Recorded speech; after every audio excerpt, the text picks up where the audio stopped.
Does this angel investing make sense? I mean, compared to what?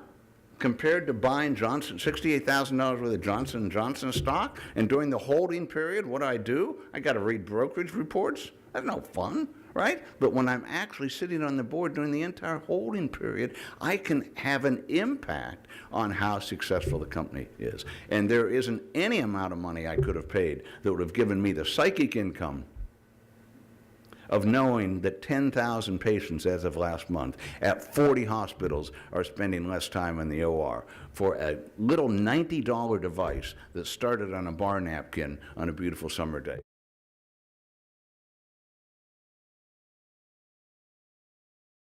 I've got happiness figured out. The key to it is low expectations. It is that simple, and that's true in angel investing. Never write a check you ever think you are going to see again, and then when it does happen, wow, where'd that come from? It sounds to me that the learning is part of the fun that you're describing.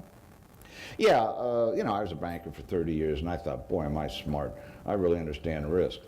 The problem is the difference between risk and uncertainty. Risk is you drop the ball in the roulette wheel, and you don't know this outcome, but you know the distribution of outcomes. Otherwise, all gambling houses would be broke. I mean, in Las Vegas, if you have a true wheel, not suggesting there is such a thing in Las Vegas, but if you had a true wheel based on just math, and it has two greens, the payoff to the house is 5.36%. It's math. And so the analog for risk is gambling. What we do is uncertainty. You drop the ball in the roulette wheel, you don't know this outcome, you don't even know the distribution of outcomes. And what makes it so incredibly difficult, in my opinion, and the reason so few angels want to get trained and take it seriously, is because you have these outliers. One or two or three people write one or two or three checks, and they have a gargantuan home run. It's so different, I'm fond of saying, it's so different from golf. The beautiful thing about golf is I bet nobody here has ever even heard a story of somebody who held a club for the first time, went out, and actually broke par. So there is strong, up to a point, there's strong relationship between practice and outcomes. The aggravating thing in angel investing is we all know people who don't know nothing, and they had a home run, right? And I'm serious, and that's why so many people just think, I just want to pick winners and I'm not going to get trained. And that's why the turnover is bad, because they do it for 2 or 3 years, and so all their losses come home to roost well ahead of when they have the positive exits. So what was your favorite investment? Yeah, the one where I'm still a donor, I like the MID story just because I feel good about. But the one I liked the best that we've exited was our smallest exit. It was $19.7 million. It happened in 22 months. There was an Indian and a Chinese co-founder, and it was a software company.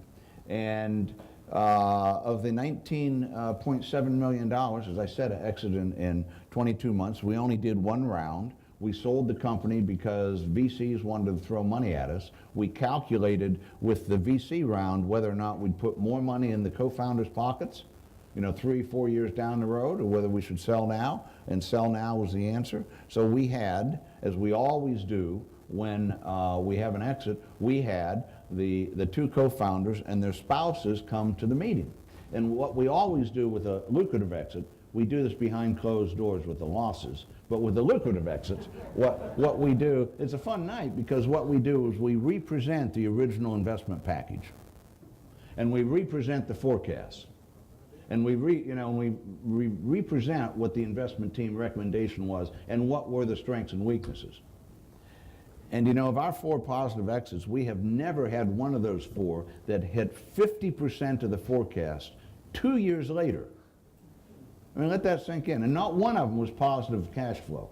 They could have been. They could have gotten a survival cash flow break even if they wanted to take their foot off the accelerator because they thought value was built by sales growth. But in any case, the reason Znode is my most favorite investment is because at the table with the two co-founders and their wives, we knew that table was walking away with slightly over $10 million of the 19.7. And to see the profound impact, actually see the spouses. That was one of the best feel-good meetings we've ever had. I mean, they just couldn't thank us enough. You know, it's just wonderful. And what are they doing? They stayed in the community. They're doing this. One guy stayed with the acquirer. The other guy started a new venture that we'll probably fund. So that's, notice I didn't talk about my own little return, although it was a nice quick exit, but not a lot of bucks. So would you call that your favorite management team as well? My 4 favorite management teams are these 4 exits that we had in the fund. So yes, they're on the list. That's not too deep. You want something deep? That's great. That's great. We took a look at all of our failures, of which we've had 10 out of the 46 at the fund. I've had 15 of my 50. So, you know, you have a higher survival rate if the fund funds you than if I do. Don't read anything into that. And we really did go back, and of course it's easy to say it's management. Putting that aside, the commonality early on was we short-funded these companies. You know, they'd come to us and they'd want $475,000. And if everything worked perfectly, that would be about the right amount. And they could prove enough proof points and bake out enough risk so that the next round could be raised at a 25 to 35% uptick, and all the current investors would re-up and use their preemptive rights. The problem is we're still waiting for that forecast that comes to bear exactly as nothing ever works right. And so what happened, this is a standard death spiral in our portfolio of the 10 and most of the ones that I lost my money on. So we short funded them. They had obstacles. They ran out of our $475,000 in the old days. They now come back, tin cup in hand, tail between legs, and say, oh, by the way, I need another $400,000 because just buy me a little bit more runway and I'll be able to take off. Now the first thing you notice is what they're really going to do different with the new $400,000 is really pretty much more of the same. Or they're going to do a pivot. Now that that doesn't work, maybe it'll work over here. And so we would have investor fatigue. And the problem, of course, is, so they may raise to the 400, they may raise 300. And guess what? They still haven't taken off. Now you're in that terrible situation where you know you have a track record of underperformance, guaranteed, irrefutable inability to even forecast where they're going to eat lunch, track record that no new investor would ever look at and believe, right? And if you get investor fatigue and everybody on the cap table's tapped out, I mean, they'd rather put $10,000 check into the new shiny object that hasn't underperformed yet. We also pushed very hard to drown the puppies. You know, it's a little harsh. Is that a little harsh? But we call it drowning puppies. It's actually, you know, it's Alan May's phrase. I know it's Alan May's, yeah. Yeah, it's not my phrase. It's from Silicon Valley. Jim, you know Life Science Angels. And he refers to the really tough part of looking through your portfolio and you got all these zombies and you know they're going nowhere. And sometimes you just do them a real favor, just say, I'm sorry, no more funding from us. Try to get your day job back, but we're not going to fund it anymore. As opposed to keep feeding them, you know, making payroll for quarter after quarter and they don't get any traction.